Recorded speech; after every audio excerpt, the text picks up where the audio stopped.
You might want to check the drag on that reel and back it off if you rely on the drag, because I don't ever use the drag on a spinning reel, so I keep it very tight.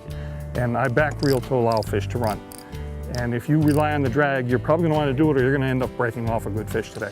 Well, that's a really good point. I'm glad you told me that, because I definitely would have broken it off.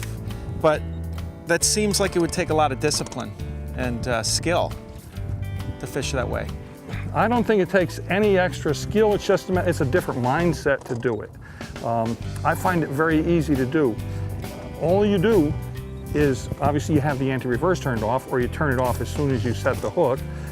And when you set the hook, you have a certain bend in the rod. I like to get about a 3/4 load on the rod. And after that, with back reeling, you just use your arms and the reel going whichever way you have to keep the bend in the rod just a little bit less than it was when you maximum loaded it setting the hook. And it'll tire the fish out, but it allows the fish to go. And the advantage of that over a drag is preset. If you mess with it, you're turning a knob. You have there's no feel to what you're doing. And with this, if you need to put extra pressure on the fish, if the fish is heading for a stump, you can do it. Whereas with the drag, you're pretty much, what you've got the drag set to. And the guy that designed the drag isn't fighting the fish, and he doesn't really care if you land it. This way, it's on you if you land the fish or not. I'll go with the drag. Because like if I had the back reel on and didn't do it properly, that fish could come unstuck pretty easily, right? Absolutely. I better stay with the drag, man.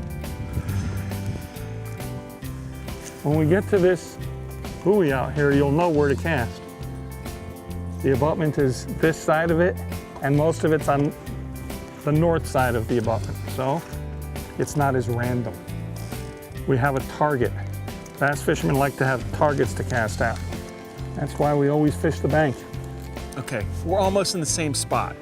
That's what I should do, just cast right next to Rich. Is that okay? Is that proper etiquette? I don't care. The fish know which lure's mine. I think so. There's one. I don't know how big of a fish it is, but something ate my drop shot worm here. See, I'm going to turn off the anti-reverse, and if this fish wants to make a little run, it's just going to try and keep the bend the same in the rod. Okay. Oh yeah. And even with 6-pound line, he's not so big that I can't swing him up and catch him. I think, no, all right.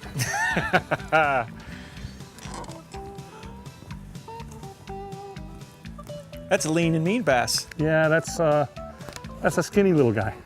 What's his problem? But it's another one. Obviously, he wasn't fed well enough. He doesn't know enough to eat something bigger than that little worm.